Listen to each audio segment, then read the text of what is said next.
Beneath the calm surface of the world's oceans moves a fleet unlike any that has ever existed. Colossal machines of steel and fire that glide unseen through the abyss. They do not announce their presence, nor do they leave a trail. They are invisible guardians, armed with the power of the sun, sailing through eternal darkness.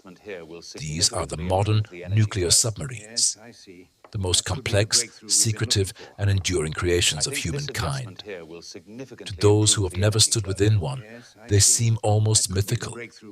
Hidden under thousands of tons of pressure, their purpose is not conquest, but deterrence, to ensure peace by their very existence.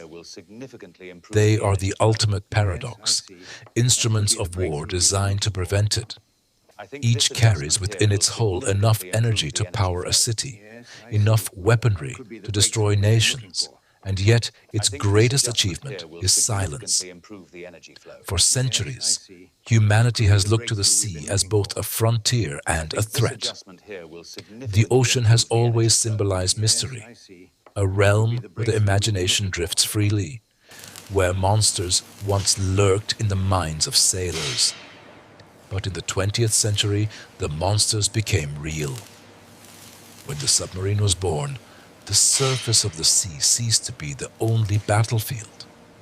And when nuclear power entered that realm, the ocean itself became a vast and endless domain of shadow, a place where ships could roam unseen for months, carrying the most powerful weapons ever built.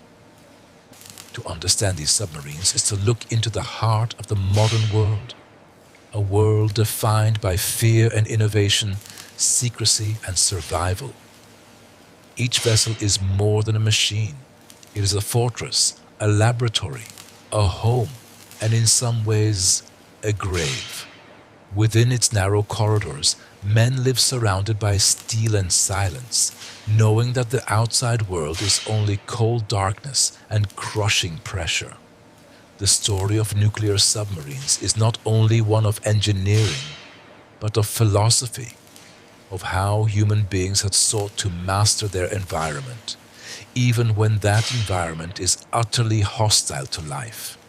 It is a story of nations competing not merely for power, but for endurance, precision, and the illusion of invisibility. This journey will take us from the desperate experiments of the Cold War to the immense, stealthy giants that patrol our oceans today.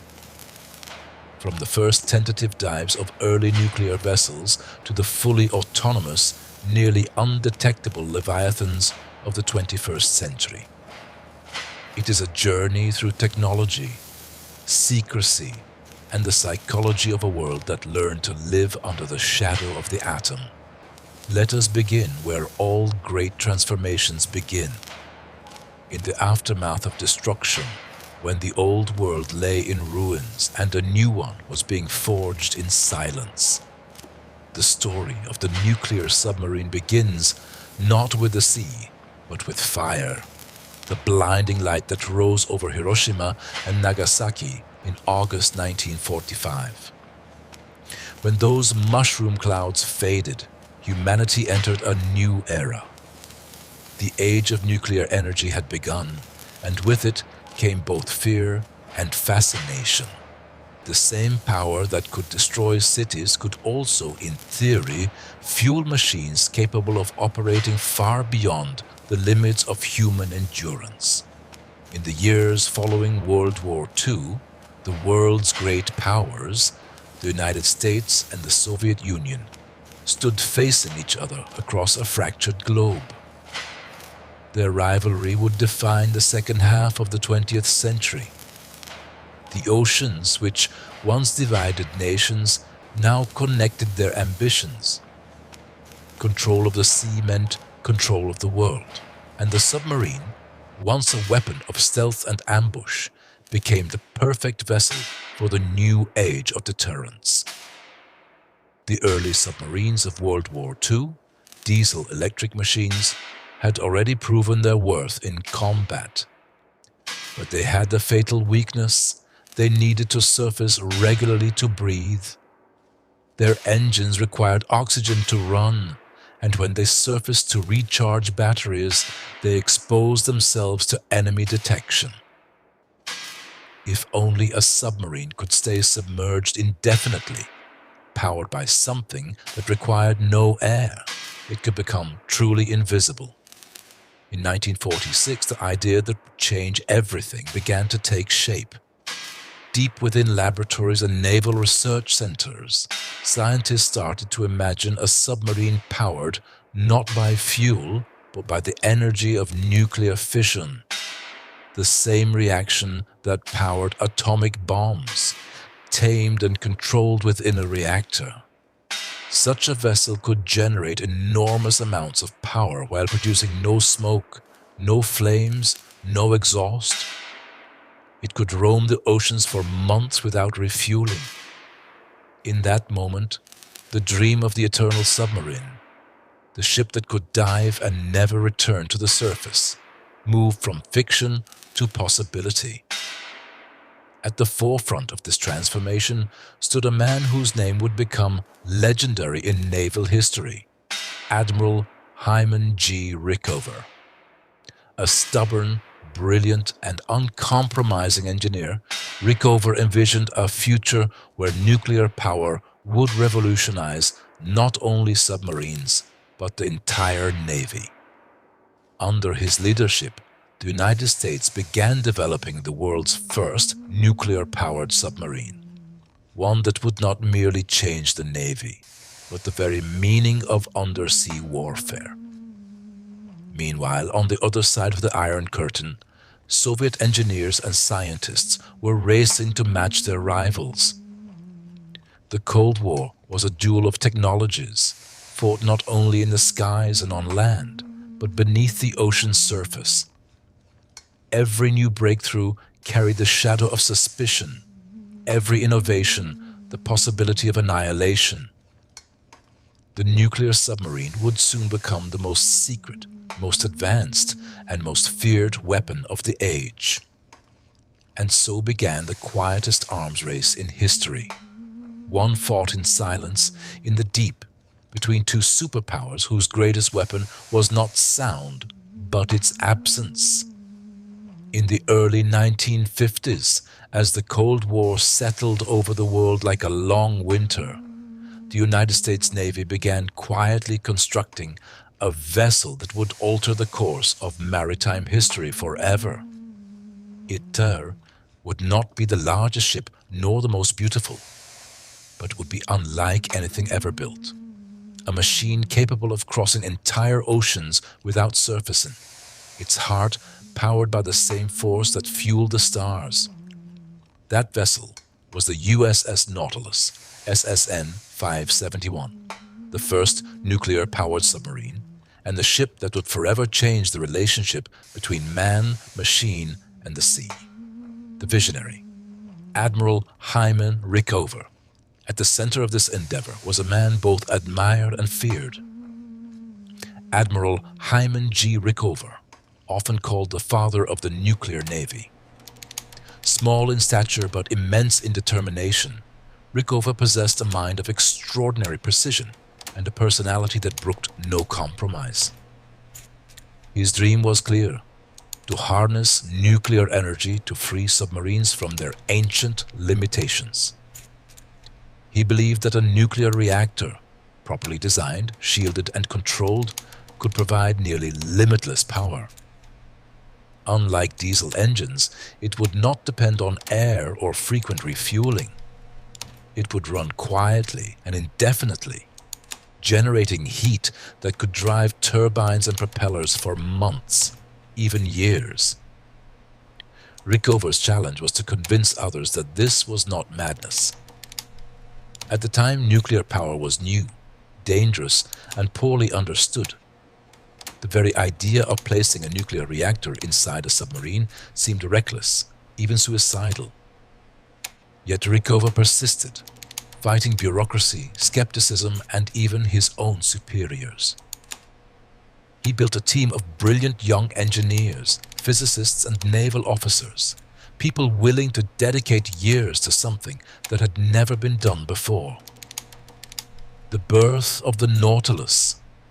Construction of the Nautilus began in 1952 at the Electric Boat Company shipyard in Groton, Connecticut, a place that had already witnessed decades of submarine innovation. The ship's hull was designed not just for strength, but for endurance. It would measure 98 meters in length and displace nearly 3,500 tons submerged. At its core was the S2W nuclear reactor, a compact, pressurized water design created in collaboration with Westinghouse. Inside, enriched uranium would undergo controlled fission, heating water to produce steam. That steam, in turn, would drive turbines that powered the submarine's propeller. The process produced no smoke, no flames, and, most importantly, no need for oxygen. The ship's motto, chosen by Rickover himself, was simple and profound: underway on nuclear power. It symbolized a new era, one where human ambition finally overcame the ocean's demand for air. Launch and first voyage. On January 21st, 1954, the Nautilus was launched into the Thames River, christened by First Lady Mamie Eisenhower. As the massive vessel slid into the water, witnesses sensed they were watching something historic: the birth of a machine that would sail through time as much as through the sea. Over the next 2 years, the Nautilus underwent rigorous testing and crew training. The complexity of its systems demanded a new kind of sailor, part engineer, part scientist. The crew learned not only to navigate the ocean, but to monitor and control a nuclear heart beating deep within the ship. Then, on January 17, 1955, Captain Eugene P. Wilkinson sent a now famous radio message to Naval headquarters: underway on nuclear power. It was the first time a human voice had announced that the vessel was moving under atomic energy. The age of the nuclear submarine had begun. A revolution underway. The Nautilus soon proved its worth. Capable of remaining submerged for weeks at a time, it shattered all records for endurance and range. In its early voyages, it traveled more than 60,000 nautical miles without refueling, more than twice the distance around the Earth. It could cross the Atlantic without surfacing, dive deeper than any operational submarine before it, and travel faster underwater than most ships could on the surface. But it was not speed or distance that made the Nautilus revolutionary. It was freedom, the ability to move beneath the sea, untethered by the constraints that had limited all submarines before it. For the first time, the ocean's depths had become a true domain of navigation. In 1958, the Nautilus undertook its most daring mission: Operation Sunshine, a secret voyage beneath the polar ice cap. For generations, the Arctic Ocean had been an uncharted void, impassable and mysterious. The idea of crossing it underwater seemed like science fiction. But on August 3rd, 1958, the Nautilus became the first ship in history to reach the North Pole, traveling 1,830 miles beneath the frozen Arctic Sea. When it surfaced days later near Greenland, its message to the world was simple: Nautilus 90 North. It was a triumph of engineering, navigation, and human spirit, proof that nuclear submarines could go anywhere on Earth, unseen and unstoppable. The Soviet response: K3, Leninsky Komsomol. The Soviet Union, watching closely, understood the strategic implications immediately. If the United States could operate submarines powered by nuclear reactors, it could project power anywhere, even beneath the polar ice that shielded Russia's northern frontier. The race was on. Under the direction of Soviet engineer Igor Spassky and naval designer Vladimir Peregudov, construction began on the USSR's first nuclear submarine, the K-3 Leninsky Komsomol. Laid down in 1955 and launched in 1957, it was the first of the Project 627 Kit class, known in the West as the November class. Like the Nautilus, the K-3 was a technological experiment, combining the new power of nuclear propulsion with the traditional ruggedness of Soviet design. Its twin reactors allowed it to reach speeds of over 30 knots underwater, and it could dive to depths exceeding 300 meters, far deeper than most Western submarines at the time. The K-3 also shared in the spirit of exploration. In 1962, it became the first Soviet submarine to reach the North Pole, mirroring the journey of the Nautilus. To the Soviets, this was not just a technical feat. It was a matter of pride, proof that they too had mastered the silent depths. A new breed of machine. By the end of the 1950s, the nuclear submarine was no longer an experiment. It was a new category of vessel altogether. Its existence changed naval strategy, global politics, and even the psychology of warfare. Where once battleships and aircraft carriers had symbolized national strength, now power was measured in silence, in the unseen movements of submarines gliding beneath the sea.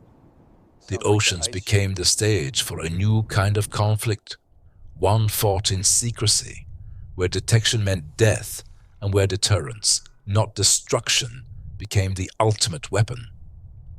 The Nautilus would serve until 1980, covering more than 500,000 nautical miles in her career. Today she rests in Groton, Connecticut, preserved as a museum.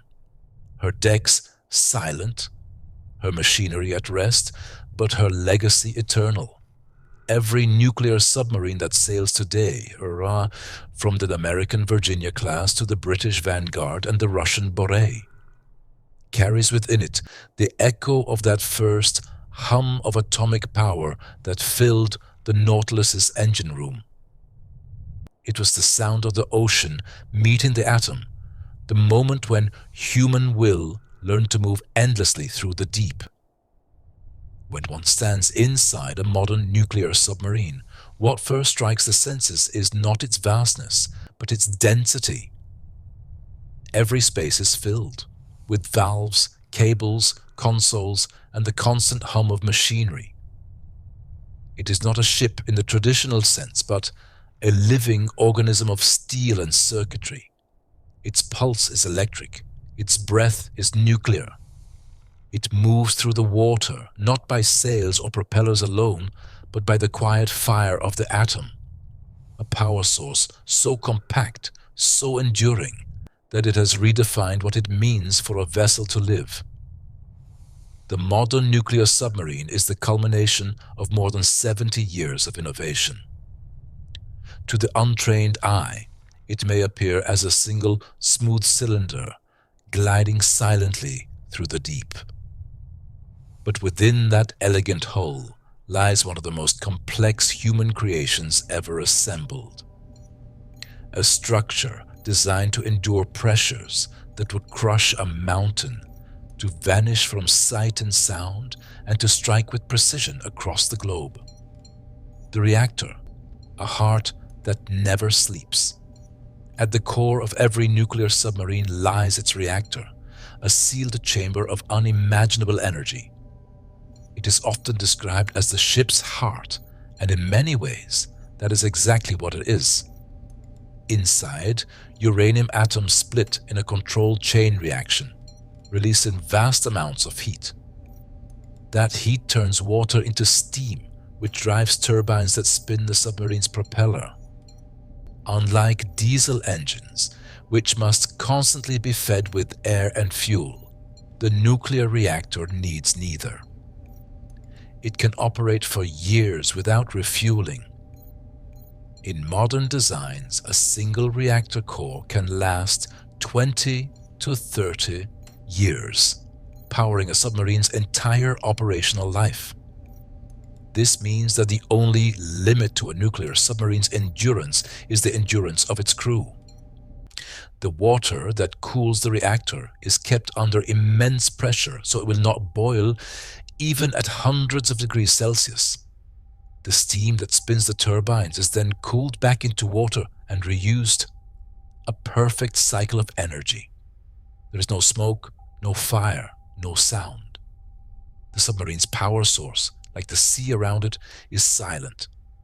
Safety has always been the greatest concern, and the systems that protect the reactor are built with layers of redundancy and control.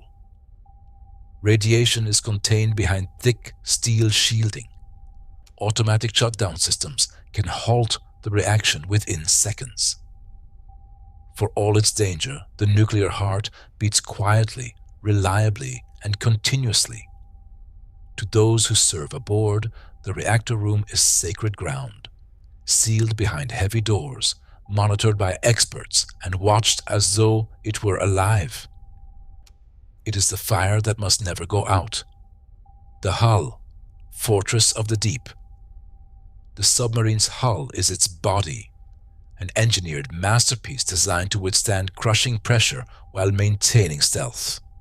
Most modern nuclear submarines use a double hull construction, an inner pressure hull that houses the crew and systems, and an outer hydrodynamic hull that shapes the vessel for smooth, silent motion. The inner hull is made of high-tensile steel or titanium capable of withstanding pressures at depths exceeding 400 meters. The deeper a submarine dives, the more the sea seeks to collapse it.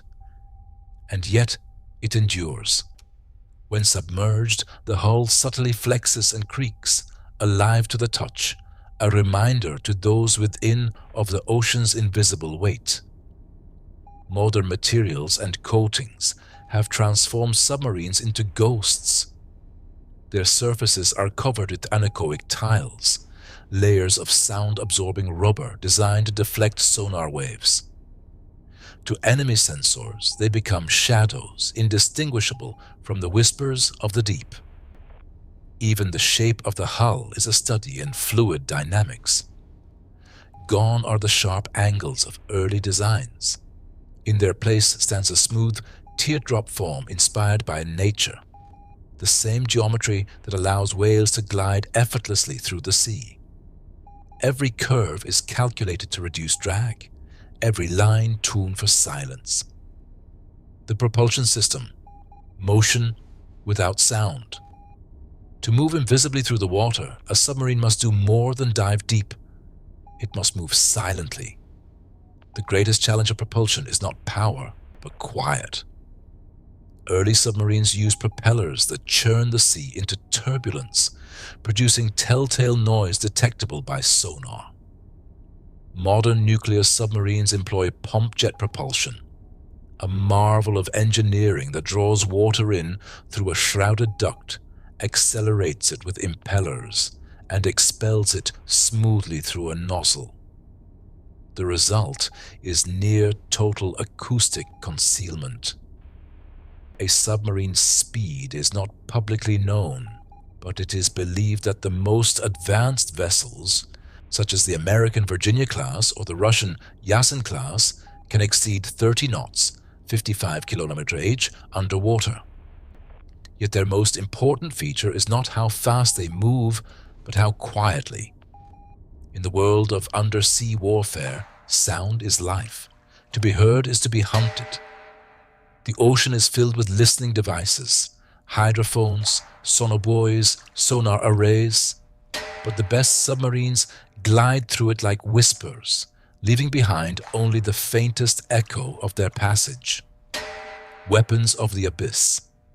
The nuclear submarine is not merely a vessel of exploration or endurance.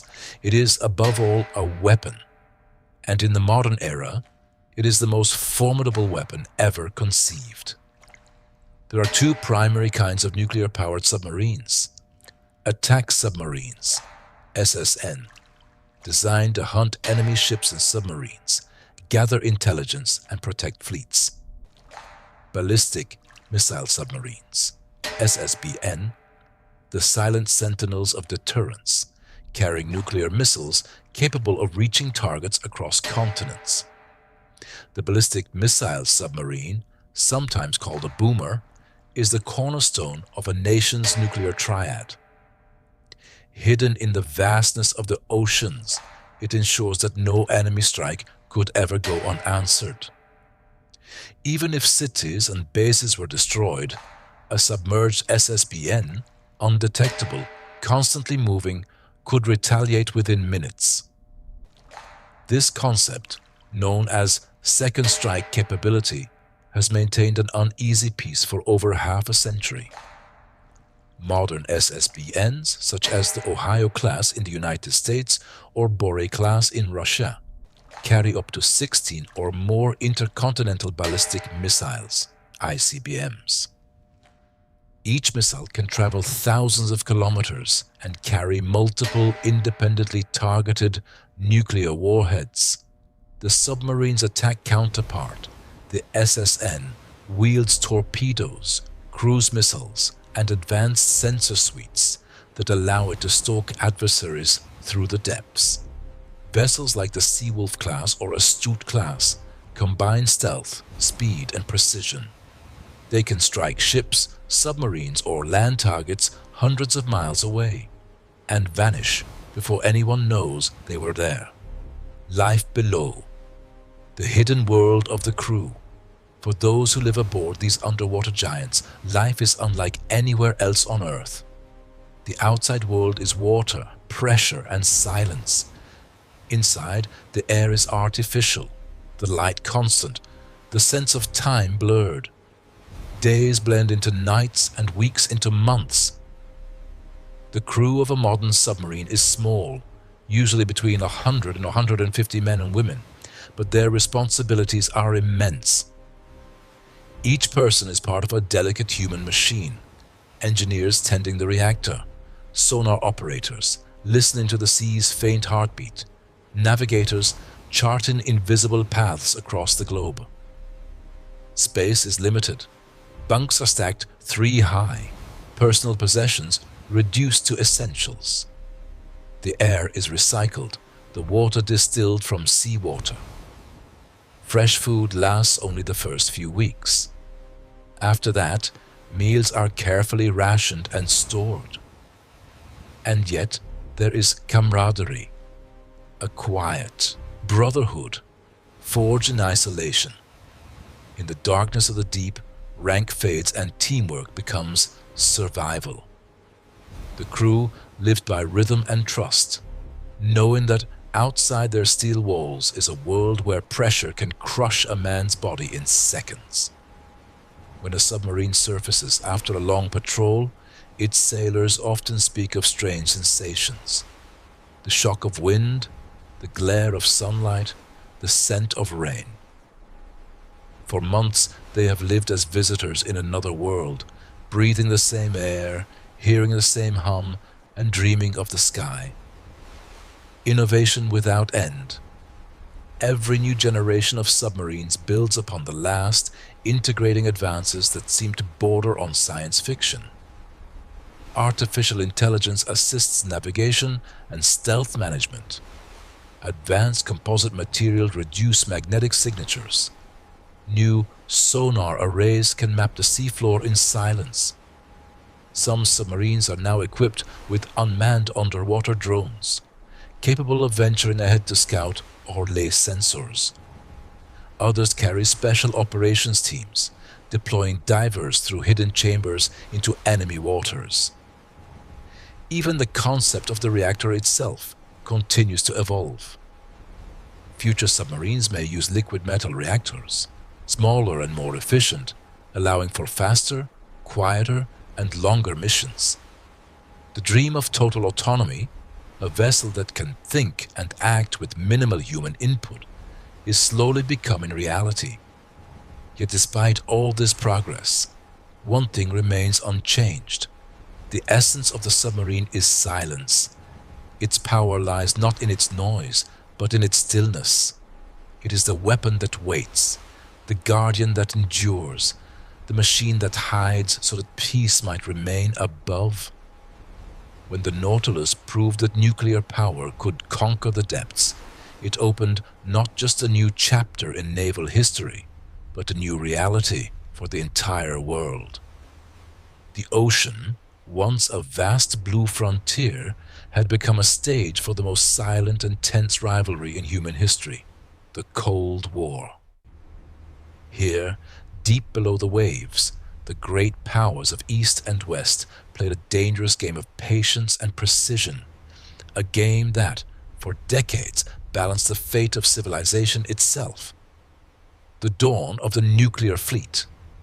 By the early 1960s, both the United States and the Soviet Union possessed fleets of nuclear-powered submarines. What began as an engineering experiment became a strategic necessity. The Cold War was not fought with armies on battlefields, but with ideas, technologies, and symbols of dominance. The nuclear submarine became one such symbol, a weapon so advanced and so secretive that it transcended ordinary warfare. The oceans were vast enough to hide them. Each submarine became a wandering fortress, capable of launching missiles that could reach the enemy's heartland within minutes. Yet, paradoxically, their purpose was not to strike first, but to make sure that no one ever would. This philosophy of nuclear deterrence defined the latter half of the 20th century.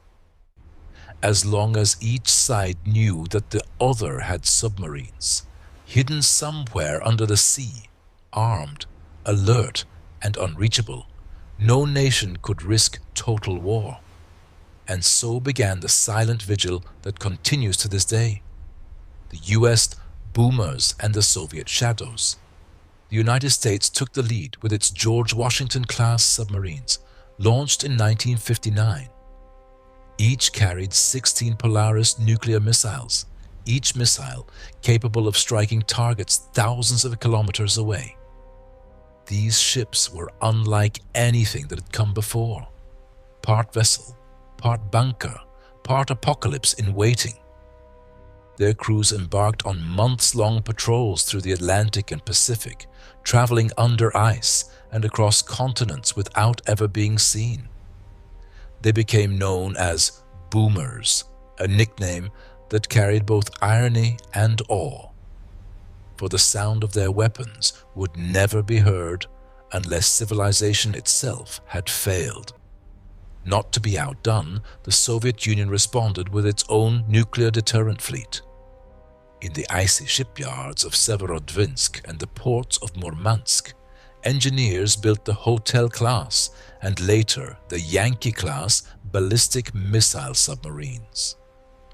These vessels were larger, noisier, and often less reliable than their American counterparts, but they served the same purpose: to ensure that the USSR could retaliate even if its land-based missiles were destroyed.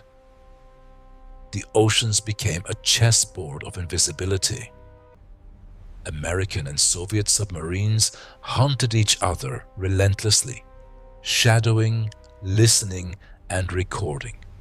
They called it the silent service. But the silence was filled with tension so great that one wrong move could ignite a global catastrophe. The dance of the deep. During the height of the Cold War, entire fleets vanished into the sea for months at a time. They moved through the black water without light, without contact, listening only to sonar. The faint vibrations of propellers, the whispers of machines miles away. The submarine commanders became modern-day ghosts, guiding their ships through an invisible battlefield that stretched from pole to pole. American Sturgeon and Los Angeles-class submarines hunted Soviet boats across the North Atlantic, Arctic, and Barents Seas. Their Soviet counterparts, the Victor and Alpha classes, prowled in turn, waiting in ambush, armed with torpedoes capable of sinking anything that approached. It was a war of shadows, fought with patience and intuition. Submarines trailed each other so closely that at times they could hear the creak of the enemy's hull through their own steel walls. Sometimes they collided, brief, terrifying moments when silence gave way to thunder. But most of the time they simply listened, measured, and moved on. Professional predators respected one another in the dark. In this world, courage took a different form. There were no crowds, no medals, no battle cries, only the endless hum of machinery and the steady voices of men who knew that their mistakes could end the world. Incidents in the deep. Though much of submarine history remains classified, enough has surfaced to reveal the peril of those years. In 1968, the Soviet submarine K-129 disappeared in the Pacific under mysterious circumstances, taking its nuclear missiles and crew to the bottom. The United States, unwilling to let such a treasure rest unexamined, launched one of the most ambitious covert operations in history, Project Azorian, using a specially built ship, the Glomar Explorer, to recover parts of the wreck from 3 miles deep. That same year, tragedy struck the American fleet as well. The USS Scorpion, SSN 589, vanished in Atlantic with 99 men aboard. Its wreck was later found 3,000 meters below the surface. The cause remains uncertain. Perhaps a torpedo malfunction, perhaps a mechanical failure. The sea, as ever, keeps its secrets. There were also close calls that might have ended the world. In 1962, during the Cuban Missile Crisis, the Soviet submarine B-59 was cornered by US Navy destroyers near Cuba. Cut off from Moscow and suffering from heat and exhaustion, its captain believed that war might already have begun and ordered the preparation of a nuclear torpedo. Only the calm judgment of his second-in-command, Vasily Arkhipov, prevented disaster.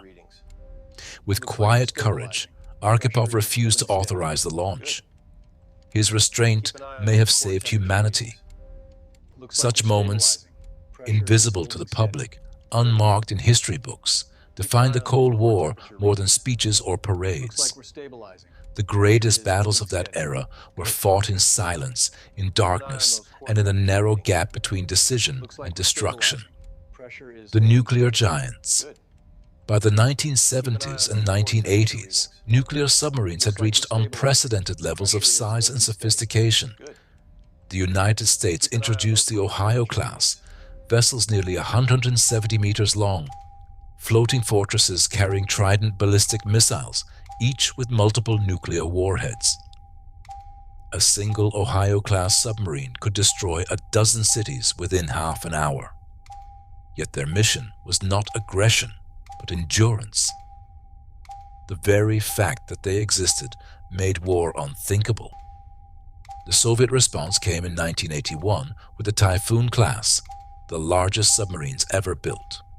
Each was 175 meters long and displaced more than 48,000 tons submerged, a moving city beneath the sea. They carried 20 intercontinental missiles and housed a crew of over 160 men in relative comfort, with saunas, gyms, and even small swimming pools. Their twin pressure hulls gave them unmatched strength, and their immense reactors allowed them to patrol under the polar ice for months without surfacing. To Western intelligence, these leviathans were objects of both fascination and fear. Titans of the abyss, drifting silently beneath the Arctic like sleeping gods. Beyond the Cold War. When the Soviet Union collapsed in 1991, the world's oceans fell momentarily quiet. The great fleets that had once stalked one another faded into disrepair or decommissioning. Yet the nuclear submarine did not vanish. It evolved. In the United States, the Virginia-class submarines emerged in the 2000s, sleek, modular, and equipped with state-of-the-art stealth technology. They could launch cruise missiles, deploy special operations teams, and monitor the seabed with robotic drones. In Russia, new designs such as the Borei class and Yasen class restored the legacy of Soviet engineering, quieter, deadlier, and more advanced than ever before. China, too, joined the silent race, developing its own nuclear deterrent fleet. The oceans once again filled with unseen motion, a quiet hum that circles the globe. Enduring vigil today, nuclear submarines continue their silent patrols as they have for over 60 years. They move beneath the polar ice, through the deep Pacific, under the stormy North Atlantic. Their locations are known only to a handful of people. They are invisible to the world, yet always present, a hidden balance that has kept the peace for generations. Each submarine on patrol carries within it an immense contradiction: the power to destroy civilization and the duty to protect it. Their existence is both a threat and a promise, the price of a fragile peace that endures not through trust, but through fear and respect. The sailors who crew these vessels live lives of anonymity and endurance. They may spend months away from the sun, their world reduced to glowing dials and quiet corridors. Yet they serve a mission that transcends politics, the mission of deterrence, of ensuring that no one dares to begin what none could finish. And so they continue, these silent watchers of the deep, moving through a darkness only they can know, holding within their hulls the balance of the modern world.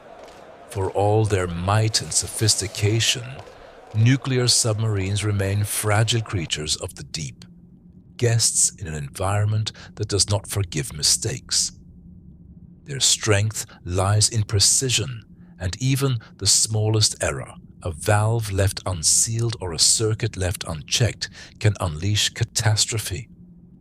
Beneath the calm surface of the sea, silence can turn from ally to enemy in an instant. And so, through all their years of service, the nuclear fleets of the world have known not only triumph and deterrence, but tragedy. Their stories, often hidden for decades behind secrecy and sorrow, remind us that these machines, however advanced, are still bound to the frailty of those who build and sail them. The USS Thresher, the deep claims its own. On the morning of April 10, 1963, the American submarine USS Thresher, SSN 593, began what was meant to be a routine deep-diving test off the coast of New England. She was the pride of the US Navy's new generation of attack submarines, sleek, fast, and equipped with the most advanced sonar and weapons of her time. Aboard were 129 men, sailors, engineers, and technicians. The sea was calm, the skies clear.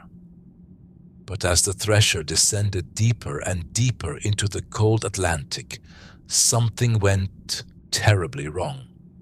At 9:17 a.m., the submarine sent a brief, garbled transmission to her escort ship, Skylark, experiencing minor difficulties, attempting to surface. Moments later, another sound came through the radio, a sharp crack followed by silence. The Thresher had suffered a mechanical failure that caused seawater to flood into her engine room. Her nuclear reactor automatically shut down, leaving her powerless.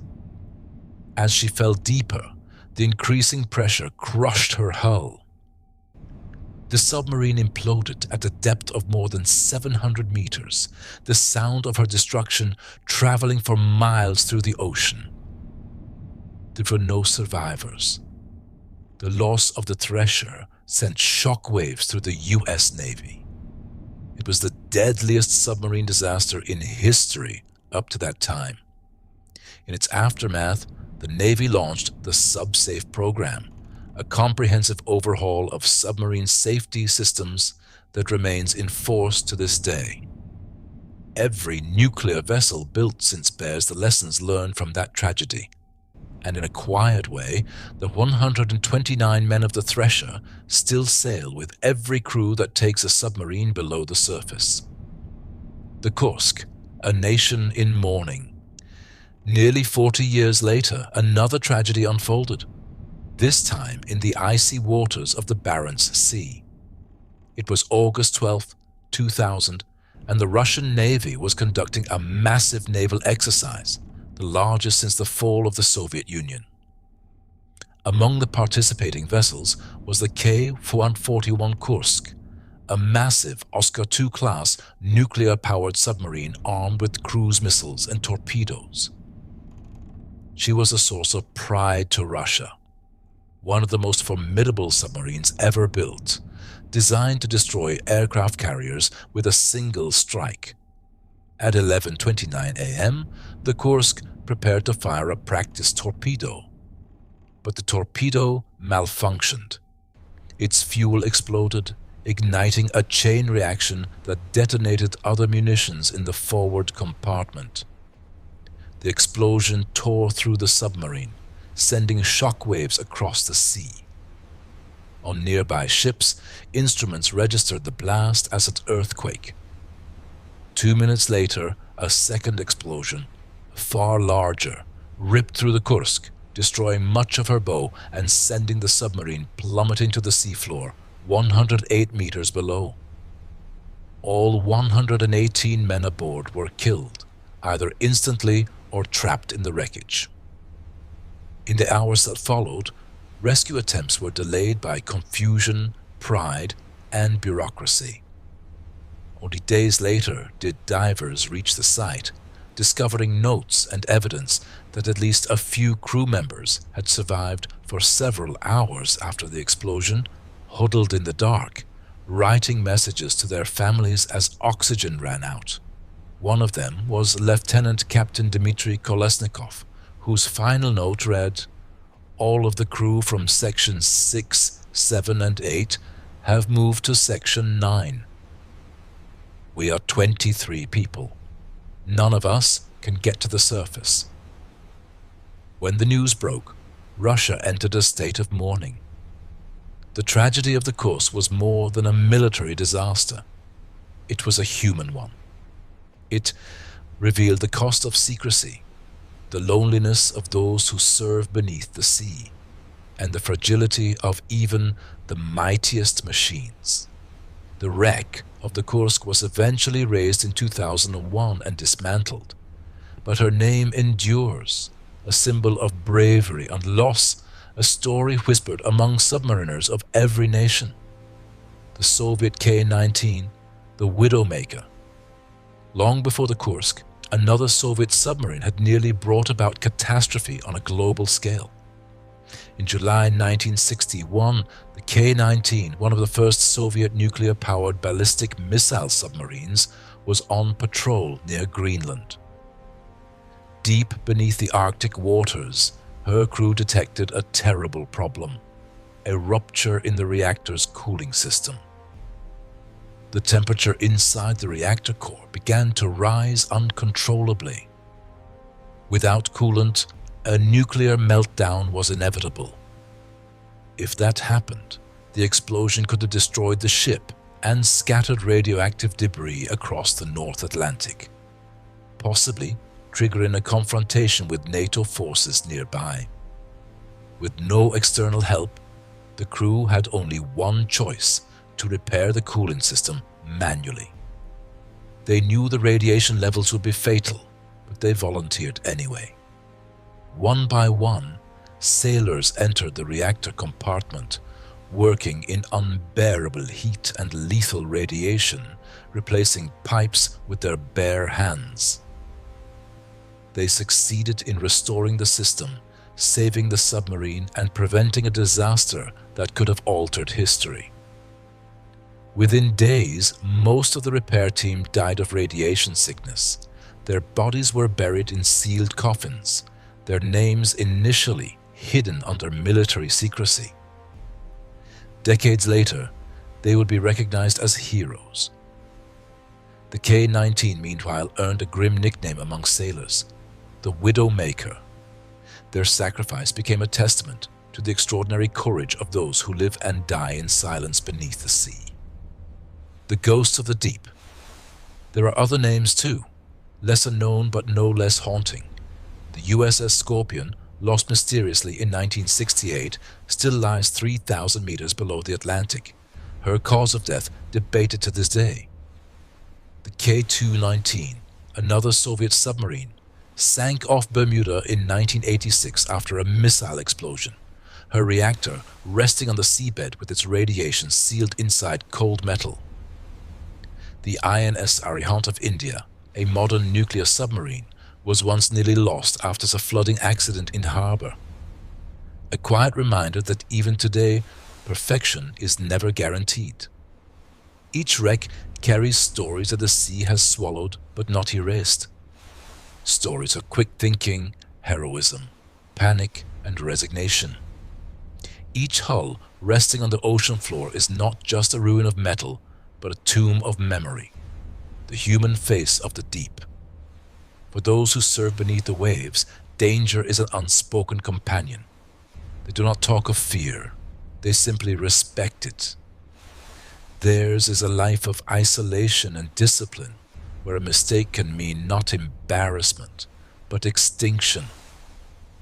They live in a world of routine and ritual, the constant hum of machinery, the red glow of instruments, the measured rotation of shifts.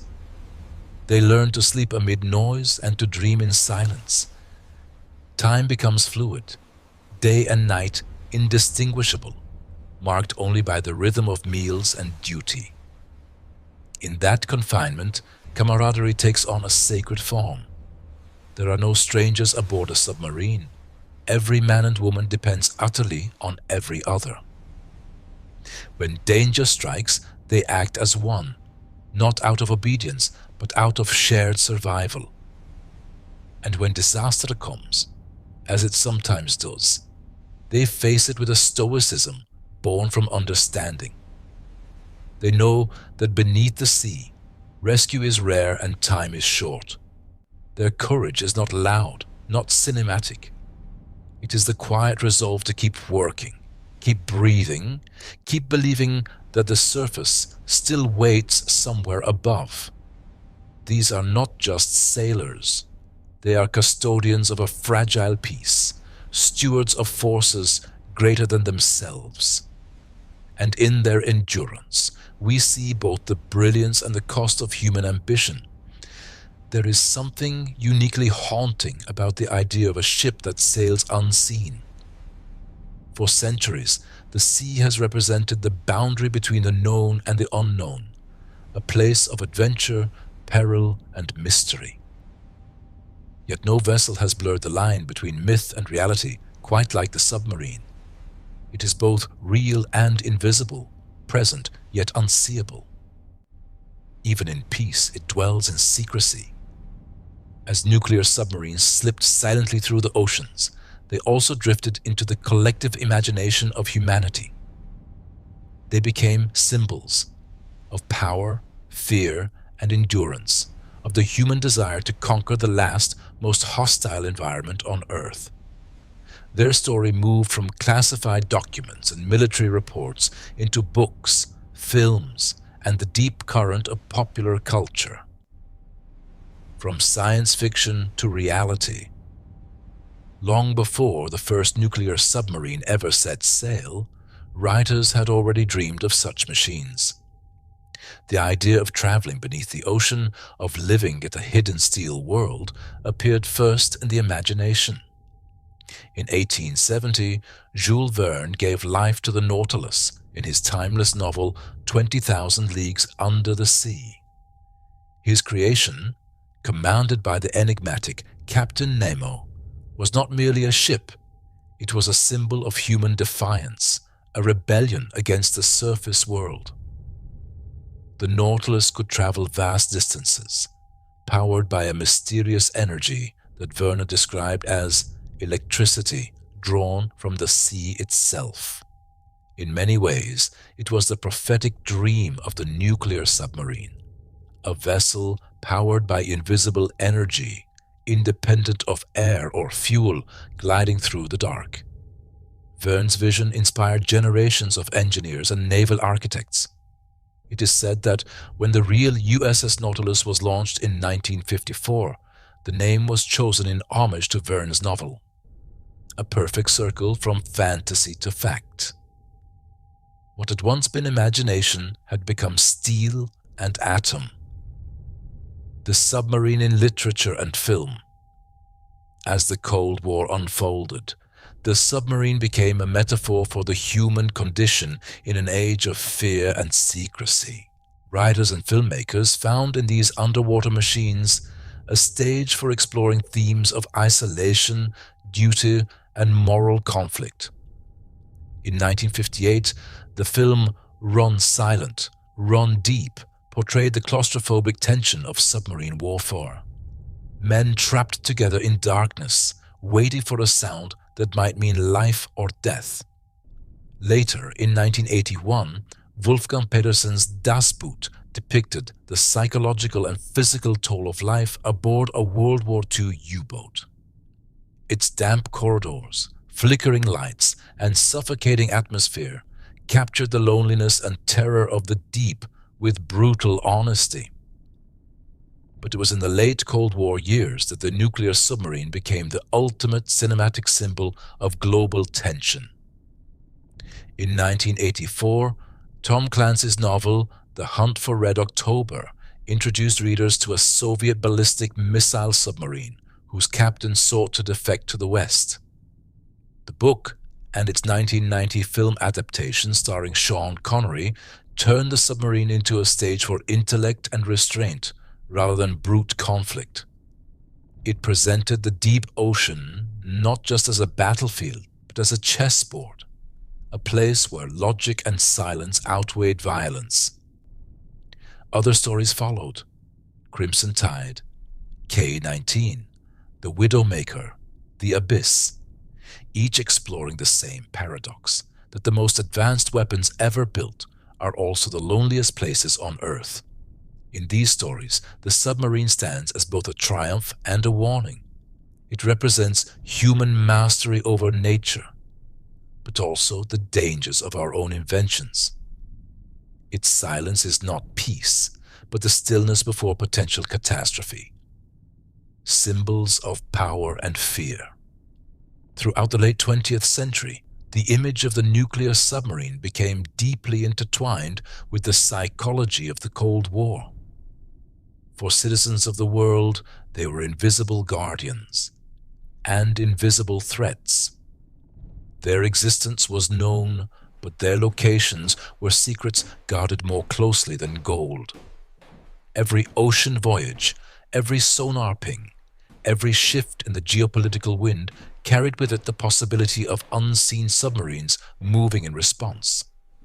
Newspapers rarely mentioned them, and yet they haunted the background of history. Reminders that beneath the calm seas, the instruments of annihilation were always awake. Even now, decades after the Cold War, that shadow remains.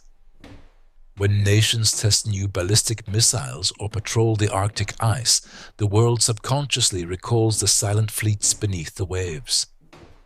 They are symbols of deterrence, of a peace kept not by trust, but by vigilance.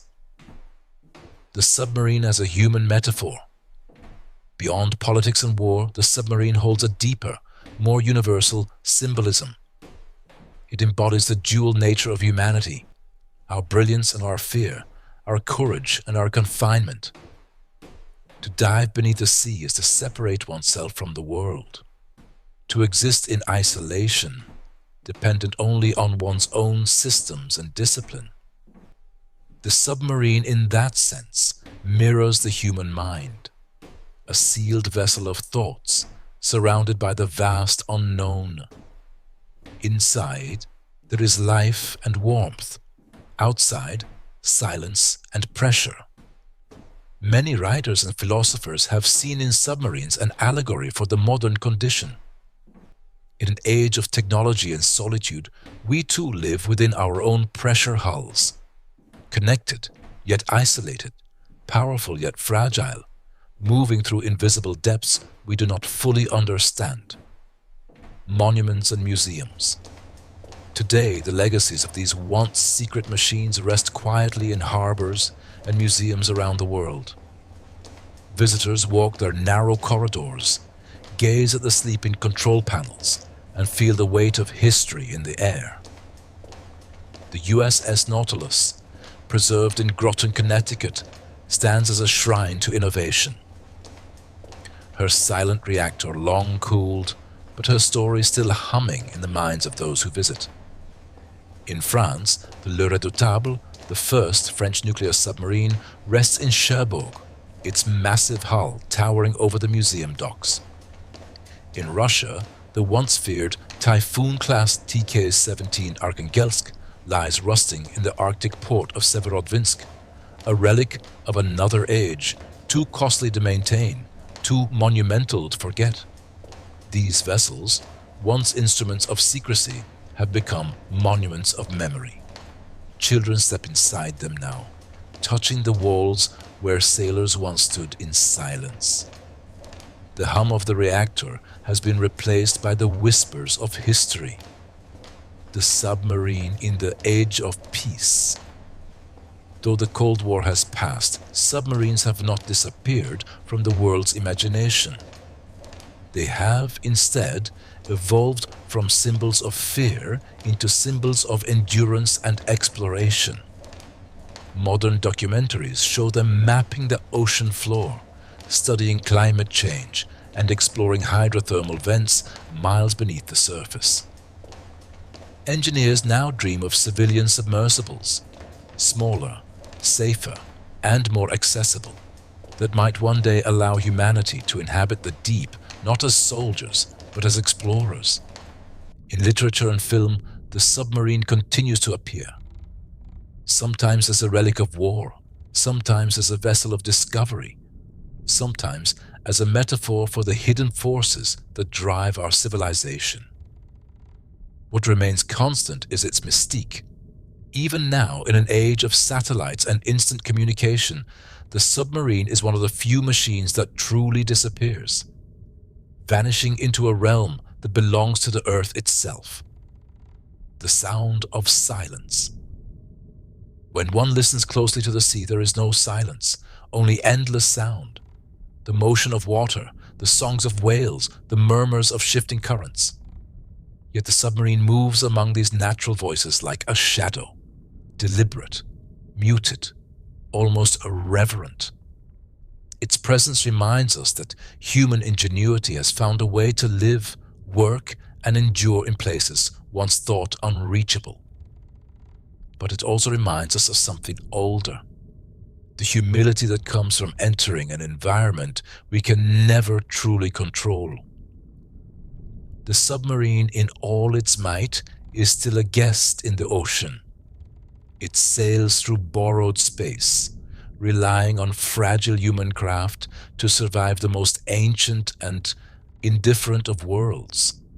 And that, perhaps, is why it continues to fascinate us.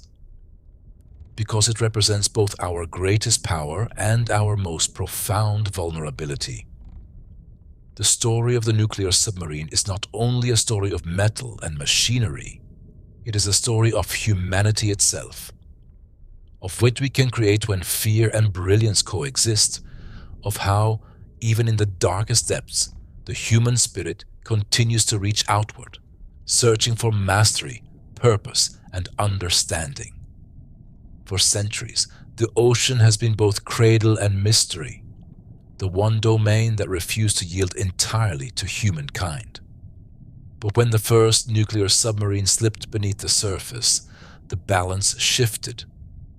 The sea, once unconquerable, became a realm where human power could move freely, indefinitely, invisibly. It was, in many ways, the final step in a journey that began with sails and stars, with the first wooden ships that dared to leave the shore. The age of the invisible fleet. Today, Fleets of nuclear submarines patrol the oceans, unseen by all but those who serve aboard them. Their missions remain secret, their paths unknown. They move beneath the ice caps and across entire oceans without surfacing, existing for months at a time in the silent, dark continuum of the deep. They are the invisible architecture of peace, instruments of deterrence that make open conflict between great powers almost unthinkable. No speeches announce their departures, no news reports follow their journeys. And yet, the stability of nations depends upon them. In the stillness of the abyss, they wait, not to strike, but to endure. Their power is not expressed in destruction, but in restraint, in the quiet understanding that some weapons exist only so they will never be used. This paradox, that peace is maintained by the perpetual threat of annihilation, defines our age. It is uncomfortable, tragic, and profoundly human. The same intelligence that split the atom to light cities also placed that fire within the bellies of steel leviathans that drift through the black waters of the world. It is both genius and burden, the dual nature of human progress, forever oscillating between creation and fear. Life beneath the surface. To those who have served in the silent service, the experience leaves a mark that words can scarcely describe. They remember the constant hum of the reactor, a soft vibration that becomes a kind of heartbeat. The ever-present awareness of depth and pressure, the unspoken trust among comrades, the discipline that binds 100 souls in a single pulse of duty. They live by rhythm, watch, rest, eat, repeat. The surface world fades into memory, replaced by routine, metal walls, and the steady rhythm of the sea.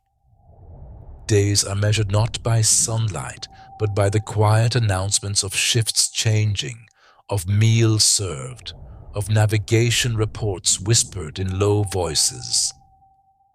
When they finally return to the surface, when the hatch opens and wind touches their faces again, it is said that the air feels different, the light seems brighter, the sound of waves louder. They have returned from a world that most will never see, a world where silence is alive and darkness has texture. For them, the ocean is no longer an abstraction. It is a living thing, immense and ancient, and they have lived inside its heart. The weight of invisibility. What makes nuclear submarines so unique is not just what they can do, but what they represent: power without presence. They are weapons designed to be unseen, instruments of global significance that must never reveal themselves. In an era obsessed with visibility, satellites, media, endless streams of information, the submarine remains defiantly hidden. It is a relic of secrecy, a reminder that not everything can or should be known. Its silence is not absence, it is vigilance. That is why submariners often describe their work not as warfare, but as guardianship. They do not seek battle, they seek balance. They live in the quiet spaces between peace and chaos, between deterrence and destruction. Always alert, always ready, always hoping never to act. In this way, the modern nuclear submarine has become a paradoxical monument to restraint. It embodies the hope that humanity, despite its capacity for devastation, can remain disciplined enough to wield such power responsibly. Its mission, at its core, is not to fight, but to ensure that fighting never begins. Echoes of the future. As the 21st century unfolds, the role of nuclear submarines continues to evolve. New generations are being built with technology so advanced that they border on science fiction. Reactors that never need refueling, systems that can detect the faintest disturbances in the ocean. drones that extend their reach into places no human can go. Yet the fundamental idea remains unchanged. Whether they are powered by uranium, thorium, or something yet undiscovered, the purpose of these vessels will always be the same: to survive where nothing else can, to maintain peace through silent strength, and to explore the limits of human endurance. The great oceans that once divided nations are now connected by invisible highways of steel. Beneath the shipping lanes and coral reefs, beneath the whales and the storms, these machines glide silently, carrying not only missiles and men, but the weight of a world that still seeks balance between its fears and its hopes. In the decades to come, they may explore the deepest trenches, map the last uncharted places, or even serve as bases for long-term undersea habitation. Perhaps one day humanity will send nuclear submersibles, not just beneath the Earth's oceans, but beneath the icy seas of distant moons, Europa and Enceladus, seeking life where sunlight never reaches. The lineage of the Nautilus may yet extend beyond this planet, the eternal sea. If one were to stand on the shore at night and gaze out over the dark water, there would be no sign of what moves below. The sea would appear calm, timeless, infinite, and somewhere beneath those waves, perhaps 1,000 meters down, a nuclear submarine might be passing, unseen, unheard, carrying its silent watch into another dawn. It is a humbling thought that human civilization has reached such a state that its greatest engines are not those that roar, but those that whisper. That our survival rests not in noise, but in quiet vigilance. The ocean, which has existed for billions of years, absorbs everything: storms, ships, empires, dreams. It forgets nothing but reveals little. The submarines that cross it are brief visitors in its eternity, a flicker of steel and purpose in the endless rhythm of tides. They represent, perhaps more than any other invention, the essence of human duality, our capacity for creation and destruction, for curiosity and caution, for silence and significance. Epilogue: silence as legacy. When future generations look back upon the nuclear age, they may see its wars, its weapons, its triumphs, and its fears. But somewhere, perhaps quietly mentioned in the chronicles of history, will be the story of the ships that sailed unseen, the men and women who guarded the world from below, who endured solitude so that others might live in peace above. They will be remembered, not for battles fought, but for battles prevented. Not for noise, but for silence. And maybe that is the greatest legacy any civilization can hope to leave, that it learned, for a time, to live beneath the sea with power enough to end everything, and yet chose, again and again, not to use it. In the quiet depths, beneath the crushing weight of the ocean, the hum of the reactor continues, steady, eternal. It is not the sound of war. It is the sound of endurance, the sound of humanity's greatest paradox, the silence that protects the world.